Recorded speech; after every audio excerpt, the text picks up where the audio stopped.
We got Chronixx here with us today. One of the hottest, youngest artists coming out of Jamaica, making a lot of noise. I've heard about you just from people who are fans of the music. They're like, look, as far as new music, because, you know, right now a lot of people are saying, you know, reggae's not as hot as it was. Yeah. Or a lot of the young people that are Jamaican, they want to be rappers, or they want to be this, or they want to be that. But everybody's like, yo, Chronixx though, he's holding on to that right sound. Yeah. Talk about that. Like, what do you sound like for people that haven't heard your music? What's your sound? What would they classify? Well, I find it very hard to define my sound still because, you know, I grew up on a lot of music, and our generation, as you know, like, you know, was reasoning. We find it very hard to stick to any one thing because we grew up on so many different kinds of music, and like, unlike, you know, in the past where, you know, there was a lot of restriction as to what you got the chance to listen. Yeah, because you didn't have the internet. You know what I mean? But now we listen indie music, we listen, you know what I mean? Top we listen 40 pop music. All kind of music. We are listening Japanese music, we are listening classical music, jazz, blues. So it's like, and your mind can't escape that subconsciously. Once it enters your brain, it stays there somewhere. You know what I mean? So like your music will always be influenced by that. So it's kind of hard to say, oh, this is the kind of music I do, and you know what I mean? What about people? You don't say people like, you say you make like culture roots reggae. Yeah. Well, you'd have to use like 10 words like culture roots, dancehall, original reggae. Right. Yeah. Yeah, that's what I do. You know what I mean? Because, you know, I grew up listening a whole heap of Super Cat, Buru Bantan, Shabba Ranks, Buju Bantan. You know what I mean? Shit, that's what I grew up on. You know what I mean? All of them kind of music there, and then we grew up on Fugees, same way. You know what I mean? So we listen to a whole heap Salam Remy production, then we listen to a whole heap Timbaland production, and then we listen to a whole heap Kanye West. So like, the thing is, time move faster these days with music. So like, we already see like 3 different generations of music. Right. You know what I mean? In my 21 years. So it's kind of hard now for, you know? Plus we are listening Sly and Robbie, we are listening King Jammies, we are listening King Tubbies, we are listening Lee Scratch Perry, because all of that music was available for us to listen. You listen just to like all that kind of music all now? of that kind of music. And then we listen Celine Dion, and then we listen all different kind of music. Shania Twain. Yeah. And then we listen Jamaicans Nickelback. love country music, so talking about it. You know what I mean? That country music moves. Trust me, like Celine Dion came to Jamaica the other day. It was like a goddess come down out of the clouds. Like, it was like sold out. People was there to watch her son. She's the biggest artist in Jamaica. Like after Bob Marley, is Celine Dion. I heard Kenny Rogers does like concerts every year out there. He's big. Write your name, cross my heart. Like every Jamaican knows that shit. You know what I mean? So like people play that and hug up them one another and slow dance and all them things there. You know what I mean? So I mean, Jamaicans on a whole, you know, we have a wide appreciation for music. You know what I mean? Like when Rick Ross comes to Jamaica, is the biggest thing, and then if you send Snoop Dogg, he's also the biggest thing, and if you send Usher, he's also the biggest thing. You know what I mean? And then if you send Celine Dion, she's the biggest. So like we have a very wide appreciation for music. So it's very hard now for really lock yourself into any one place. You know, so I will be doing the most roots rock thing, and you know what I mean, who knows, you might get a piece of Lauryn Hill melody on it. You know what I mean? You probably get a little even Usher, because we grew up and listen to them thing there. Let me take you to a place that's nice and quiet. Yeah. You know? That's good. So like we have what you know, brain full up on music. Can people buy this right here? This yeah, it's an iTunes. Dread and Terrible. Yeah, it's the Dread and Terrible project. I didn't want to call it an EP because too much song up on it. Couldn't songs. Call it an album neither, because my album won't sound like that, I promise. And his name is Chronixx, and it's spelled like chronic, except without the C on the end. There's 2 X's. Yeah. And then his website is chronixxmusic.com. Yeah, and he's going to be at Best of the Best in Miami. Jabba, what up? Coming up next week. And then also, you're doing Summer Stage, right? Central Park? Yeah. In July? Yeah, man. That's going to be fun. I'll be there. Yeah, man. And we're doing a few more stops, you know, between June and July. Will you do our annual reggae show? How do I do that? How much do I have to pay? Oh, are you expensive, sir? His French manager just made reggae is an expensive thing. So we have an annual show that kicks off Labor Day weekend. But it's nothing you're not used to because you deal with a lot of hip hop people. No, but we do this reggae concert too every year. Okay. It's called On the Reggae Tip Live. Yeah, Bobby man. Connor's and Jabba. Yeah, man. The host. Yeah, man. Anytime. Nah, you're not giving me eye contact. He's too big for us already. Anytime. That weekend is in Europe. You're in Europe. The Europeans got us again. Mr. C already linked me for the show. Oh, Mr. C already called for it, but he's in Europe. My feelings hurt. Next year. Private jet. Yeah, private jet otherwise. Private jet, come back. No problem. They might. Yo, now let me tell you though. You're pretty big in Europe. I've heard that as well. Yeah, you know. Don't be humble. I need to tell the people, sell the people on this Chronixx movement. Well, what going on is reggae music is big. That's the thing. Reggae music is huge in Europe. You know what I mean? It's a monumental thing. Like, people adopt reggae music as a part of their culture. You know what I mean? So, like, you now have a season in Europe where people just goes to festivals for like 6 months straight. Summer, You know what I mean? I don't know of anywhere else in the world where that happens. You know what I mean? And it's just reggae. You know? So it's like the reggae festival season. So it started. It's now. Now go straight back till September again. You know what I mean? And how long is your show when you go out to do something like that? Well, we do like anywhere between 60 to 90 minutes. Jeez. Yeah. Performance. And they don't care. Like, they know every song. They don't care. Like, They love it. songs that Americans will never even recognize unless it's like a Chronixx fan. Yeah. You know what I mean? The whole 25,000, 50,000 people, they know it. Like, that's how huge it is, and it has nothing to do with me. When I do my research, 'cause I want to know if it's really me as a superstar. But then, when you check it,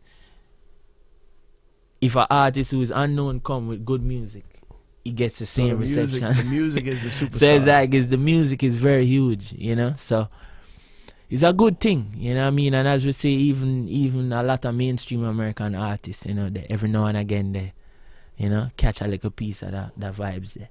You know, because reggae music is a great thing. And it's an innate thing too, you know. It's a natural African thing. Like, you can't really study the origin of reggae music because it's really an innate thing. And a lot of people experienced it at the same time in different ways. Like, if you go to Ethiopia, the music sounds very familiar.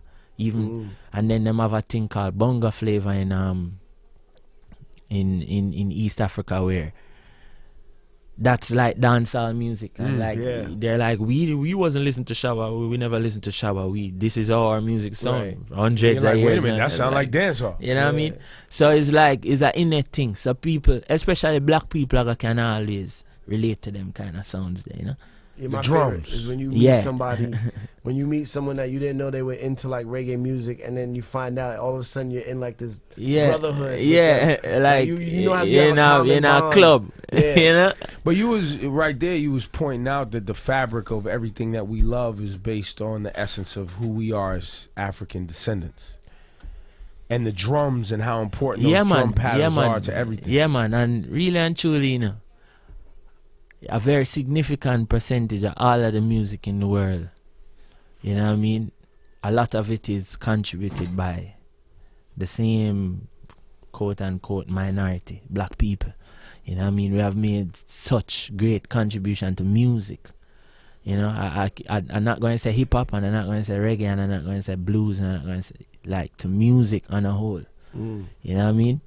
Because even country music and them things. That's from blues, you know gospel. What I mean? So we have to take great pride into it, you know, and even for the young hip hop R&B artists, them will come up.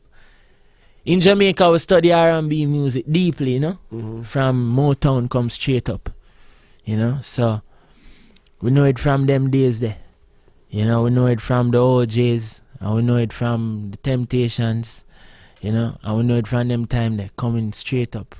You know, so it for the Americans, them now, them have to know, say, people around the world have a great respect. And even if you listen Bob Marley talk, he will tell you about listening to the Temptations, the Wailers music. It come directly out of the blues. Cause as I say, it's an innate thing. You know what I mean? So like, it's no coincidence why their music is familiar and our music is familiar, you know, because a lot of people was feeling the same things at the same time. You know what I mean? And then we came up with ska, which is the Jamaican form of jazz, really and truly, you know. It's just a little faster, but it's the same walking upright bass with the hands and the piano, you know, and the simple trap set and everything. And the Sky knows music, yeah. And then that the ska, it didn't change. The form of it didn't change. Just the tempo slowed down, so it went from. And then the ska became very big in Jamaica too. You know, it was on every single morning show in the 60s. Yeah. In New York City, everywhere. You know what I mean? Ska, ska, ska, pop, pop, pop, pop, pop. Then it turned reggae, then it turned dancehall, then it turned hip hop. It's the same. You know what I mean? Hip hop. When I listen to hip hop, is, you know what I mean? It's too close to be a coincidence. You know what I mean? A lot of, and I, Syph, and a lot of people up here, we talk about dancehall and reggae music and the contribution of Jamaica to hip hop and its beginnings. And then the cycle. Yeah. Because we contribute, and then there was a next level of contribution where, because listen, the music the cycle did have to complete, because it started out with jazz, then it turned ska, and then it turned reggae, and then it did have to come back around to America again, and then it had come back around to Jamaica again. It just had to keep go around in a circle. Cause you know what I mean, is more like an energetic thing. You know, and like, I don't know, probably a lot of people in America don't believe these things, but you know, it's an energy thing. And like I was reading about a thing where they was doing a research, and like they asked some students in a college in Australia some questions, and they didn't know the answers, and then they went, I think, to Ireland and told some college students the answers. And these people are like from the same racial background, and because the students in Ireland began to know, the people in Australia automatically like like them have like a genetical kind of memory bank kind of thing, you know. So I'm a strong believer in them things. Energy. So what black people in Africa start learning, it may take a while, but no matter how long it take, we in the West have got pick up on it, and it's the same thing. You know what I mean? Because when I go to Africa, they're looking at us like masters, you know what I mean? Like we were the creators in Africa who were taking, and them just wait for we come back and make a contribution, you know? Yeah, so it's a great thing. It's a great thing, and that's why me love the music way. Especially now, because when we look and we listen and we hear Joey Badass and we hear Kendrick and we hear Wally, you know, it's just like it's real music, you know? Yeah. I feel that. Yeah. Feel it. Yeah, man. Yeah, man. Chronixx is here. Now, before we let you go, in your music, like I see Alpha and Omega. I mean, I know what that is. I see Eternal Fire. I see Here Comes Trouble, Capture Land. Talk about the words that are being used in these songs. Well, starting from Alpha and Omega now. You know, is a thing where in Rastafari, I would say, them in like in Christianity they say Christ is the Alpha and the Omega, which means he's the beginning and the end. Like for us, we believe that the male and the female represent the Alpha and the Omega energy. You know what I mean? Which is King Selassie and Empress Menen. So there's a balance, you know, the balance which started humanity, the growth of humanity in the first place. Without that balance, humanity goes nowhere. You know what I mean? We're stuck. And we just stay there until we extinct. You know? So the song Alpha and Omega is you know, is paying that tribute to Rastafari and Empress Menen, you know. And then now Capture Land now is a next tune now where you're one of my favorite songs, because I really enjoyed writing this, as I think it has a very so in the song, the verse of the song opens up with me saying America capture land and Jamaica capture land. A long time them want treat the Rasta man like them no know say that man a real African. You think me no remember King Ferdinand And thief in Columbus have a golden plan. Make a wrong turn and end up in Caribbean. Big genocide, kill enough Indian. Turn paradise in a plantation. Bring cross one shipload African. Here comes the thief in Queen from England. She, Cromwell and Henry Morgan. Century on top of century full of sufferation. And after 400 years, no reparation. Now them want to kill you with taxation. Please take me back to the motherland. Yeah. You know what I mean? So it's them thing that we are, because them said, picture this now. I take you from your parents' house, force you to live in my house, then run you out when you reach 18. I want to sell your land, pan the land when me bring you come. You know what I mean? I never even asked to come here, and then you want to sell me them land. Me not buy no expensive land in America, you know. Hear that? Because I never asked to come over. I never volunteer for come here, saying it was a forceful thing. So I must now come and bask in the glory of this slave ship. You know what I mean? If anything, me a thief piece of land in America and live on it till them find me and say, come off and go thief somewhere else. You know what I mean? Because I don't understand it. You know what I mean? The government, you know, worse when after you contribute certain good to society, then for just give a piece of land for live on. You know, you don't have to give me the house, just the land. You know what I mean? It's land. It's God created.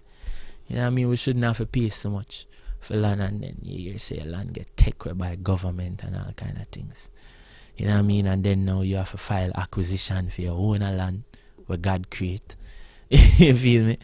So me's a one who believe in certain things like, I don't believe that black people after slaving for so many years should be like worried about land and them things. You know what I mean? Should be a gift. That's the least they can do. The least. Word. You know what I mean? The least. So say, take some of that. You know, native Indian people struggle wondering about where they're going to get land from. And you know what I mean?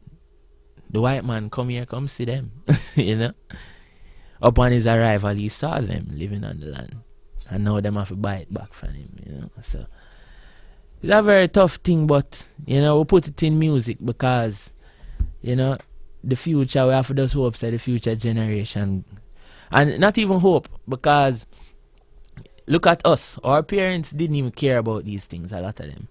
They were just trying to work and make a better life for us. Then we come now. After they send us to college and everything, we don't even get a good job. We come and work in Hot 97 and, you know, do some fun things. You know what I mean? Imagine what our children are going to be like, you know. Every youth going to be like a revolutionary. That's what the future is. And you know, it's not even a prediction, you know. It's happening now. Because our parents never really care about certain things, you know. Yeah, them fight and them struggle and then they got tired and just stop. You know, them just work and just not care about nothing. Them just try to make a better life for them youth. Because them say all the prophets die and, you know, all of the great leaders died. So everybody got scared. It's like, I'm not going to be no Malcolm X up in here. You know? But the next youth, them is a pleasure to them to be a Malcolm X. Pleasure. We're watching it happen now. Yeah. I think they said 4 or 5 college graduates right now don't have jobs lined up. Yeah, man. This year right now. Yeah. And you know what's interesting is us capitalists, because I consider myself a capitalist, right? Yeah. So I'm the type of cat. I understand everything you're saying, but they gave me a runway, so I'm gonna go, like you said, teeth. Yeah. I'm gonna go take. Yeah, but in being a capitalist now, because I'm anti-capitalism, so and that's capitalism as it is perceived today, because commerce has been around long time, for as long as there was mankind on earth. Right. You know what I mean? Commerce, trading, you know, and you don't like the term capitalist because you don't like what as it represents today. as it is now. Yeah, as it but is you're perceived. Okay with commerce and trade. Yeah, you mean? Because I mean, that's a natural thing. Yeah. I have this, you have that. I want Yes. that, you want this. Yes. Simple. It's demand and supply. That's right. It's a natural thing. Amen. But where somebody has to lose for somebody to gain, that's crap. Because there is, remember, he has something that you want and you have something that he wants. Unless, of course. So unless you want everything, no, unless you want everything, everybody have something to offer. Some people just don't know what they have. You know what I mean? A skill. Everybody have a skill, a natural skill that nobody else in the world has. Every single man possesses They just that. may not, to his point, A lot they of just may people not just know don't know. Right. How do I know that? How many artists do you interview every day? But there's something special about everyone. A lot of them don't really know it. Some of them need somebody to even identify it for them. But it's there. You know? So it's that bartering. Like, for instance, I don't have to get paid every time I do a show. You know what I mean? American government, I'll perform for a piece of land in Los Angeles. I'll take that. No problem. Good. You know what I mean? I'll go and do a whole tour in Africa for a couple of acre land. Just a whole tour. You don't have to pay me no money. I'll fund it myself. You know what I mean? Just give me a whole heap of land for the farming and build a school and build up a pretty studio and everything. And I'm good. You know what I mean? American government, I will come and do a tour. 56 dates. You know what I mean? Or 56 times 2 dates. I'll do 2 shows in every state in America. For some land. I don't want no money because at the end of the day, if them log in say all of the money in the world is invalid, it cannot be used. If them just decide that one day all the cash that we own in life, all the money that we have in the bank, it disappears. And what do we have? Yep. Nothing. You know what I mean? There are not a lot of landowners in America. That's I by, really and that's truly- by design, man. Huh? That's by design. Yeah, and that's a very harmful thing. But that's because the people don't know the value of the land. That's right. Or, You know what I mean? A or man anything. think a house is more valuable than the land that the house is on. That's crap. Because what happened is a tornado doesn't destroy the land, but destroy the little board house they live in. You know what I mean? Like the land is still there. And after a lot of these natural disasters, the land regain its original potency again. Right. You know what I mean? So when the earth replenishes itself, enough of the physical structures where we build get demolished. You know what I mean? And turn fertilizer. The earth. You know what I mean? So we have learned to value them things that too, you know? So it's not all about the material things, like, because if one day they decide that, you know, all of the money that we have in the bank, which is just a few codes, ones and zeros, it has no use, then a lot of people don't even know where to start from there, you know what I mean? And if you don't work on, like Chronixx said, if you ain't out here working on what your skill is. Yeah, because Refining that's all right. The human resource now, which is the people and the talent, which is the singers, the players of instruments, the trades people, the arts people. And You even know what I just mean? the work, the labor. The sometimes. labor, Yeah. and no matter what they do, you know, the doctors, the soldiers, the police, all of them is a skill, you know. Because I say, you know, you have different races of human beings aside from our physical race. Because whatever is present in the spiritual is also present in the physical. So if you have race within the physical aspect, that means it also exists on a spiritual level. See? So you have people who are naturally created to make music. That's their race. You know what I mean? Then you have people who are naturally caring. They just want to care for everybody. Those are the people who are natural nurses, natural teachers, natural doctors. And then you have natural soldiers, like people who just train to protect humanity. You know what I mean? So, like, there's this video with the cat protecting little youth, like The that. dog, right? Yeah, that's how Right. people is. Like, yeah, people are naturally like, they see somebody getting hurt, you don't have to tell them to go over there and help. It's just natural. It's like an innate, it's like a reflex for them to just go and help. Right. You know, so you know every man have a natural resource still. You know, and it's just we now have to identify it. It takes time, but I mean it depends on what you look at time as. You know, because the longer it take, the better you get at it. You know what I mean? So. Yeah. Chronixx. Chronixx. Gems. Jewels off the crown. Yo, make sure you go check his music, chronixxmusic.com. I appreciate the convo, man. Yeah, man, Very give impressed. thanks. Yeah, bless. Very impressed.